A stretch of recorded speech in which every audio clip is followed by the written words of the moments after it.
ভাঙড়ের মানুষ নটোরিয়াস ক্রিমিনালকে গ্রহণ করবে না। সেই জন্য তিনি তার দলের লোকেদেরকে দিয়ে ওখানে বোমা গুলি বন্দুক মজুত করছে আমাদের উপরে হিংসা করার জন্য। নির্বাচন কমিশনের কাজ হবে এটাকে ইনশিওর করা, মানুষ যাতে তার মতামতটা ঠিকভাবে দিতে পারে।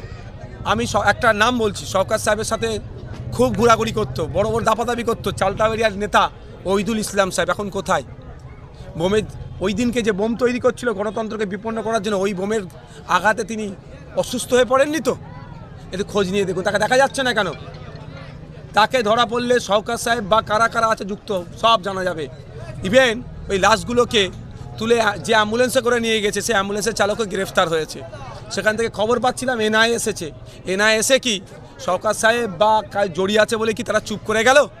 তাহলে কোনো না কোনো জায়গায় তাহলে এসে বিজেপি তৃণমূলের সেটিংতে উঠে আসছে।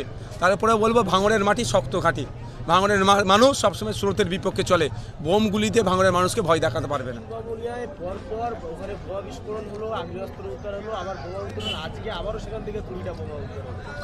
দেখুন, শওকত সাহেব বুঝে গিয়েছেন তার পায়ের নিচে মাটি নাই, ভাঙড়ের মানুষ নটোরিয়াস ক্রিমিনালকে গ্রহণ করবে না।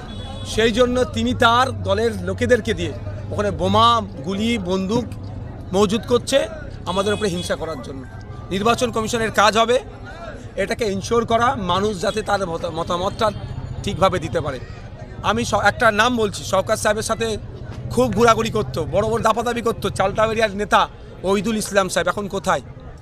বোমের ওই দিনকে যে বোম তৈরি করছিল গণতন্ত্রকে বিপন্ন করার জন্য, ওই বোমের আঘাতে তিনি অসুস্থ হয়ে পড়েননি তো?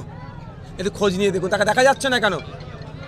তাকে ধরা পড়লে শওকত সাহেব বা কারা কারা আছে যুক্ত সব জানা যাবে। ইভেন ওই লাশগুলোকে তুলে যে অ্যাম্বুলেন্সে করে নিয়ে গেছে সেই অ্যাম্বুলেন্সের চালকও গ্রেফতার হয়েছে। সেখান থেকে খবর পাচ্ছিলাম এনআইএ এসেছে। এনআইএ এসে কি শওকত সাহেব বা জড়িয়ে আছে বলে কি তারা চুপ করে গেল?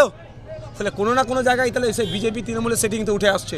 তারপরে বলবো ভাঙড়ের মাটি শক্ত ঘাঁটি, ভাঙড়ের মানুষ সবসময় স্রোতের বিপক্ষে চলে। বোমগুলিতে ভাঙড়ের মানুষকে ভয় দেখাতে পারবে না। দেখুন, আমি তো সবসময় শান্তিপূর্ণ নির্বাচনের পক্ষে ছিলাম, আছি, থাকবো। শান্তিপূর্ণ নির্বাচন করানো আমার দায়িত্ব নয়, নির্বাচন কমিশনের দায়িত্ব। শুধু প্রেস করে বলে দিলে হবে না, নির্বাচন কমিশনকে যথাযথ দায়িত্ব নিয়ে শান্তিপূর্ণ নির্বাচন করাতে হবে, নাহলে জবাব আমরা নির্বাচন কমিশনকে দেবো। দেখুন, এখন শুনলাম তারা কোর্টে ফোটে গিয়েছে, আমি বিস্তারিত জানি না, তবে আশা করব যে এটাকে ন্যায় নেওয়া দরকার। কারণ এমন বোমবান ছিল, স্পটে 2 জন ডেড, আবার শুনলাম নাকি 4 জন এখনও লাপাতা।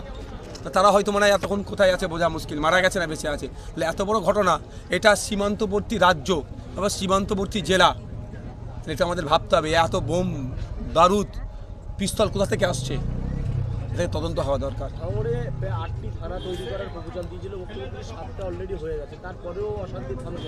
দেখুন, নওশাদ সিদ্দিকীকে আটকানোর জন্য যদি থানা তৈরি হয় তাহলে অশান্তি থামবে কী করে? আর দিয়েছে নটোরিয়াস ক্রিমিনালকে দায়িত্ব, তো ও কি গোলাপ ফুল দেবে? ও তো বোমই দেবে। মমতা ব্যানার্জি যাকে বলছে তুই বোম বাঁধিস, ন্যাশনাল হিউম্যান রাইটস কমিশন যাকে বলছে নটোরিয়াস ক্রিমিনাল, তাকে দায়িত্ব দিলে, তাকে প্রার্থী করলে বোম উপহার দেবে না, ভাঙড়ের মানুষকে তো গোলাপ ফুল উপহার দেবে। Thank you.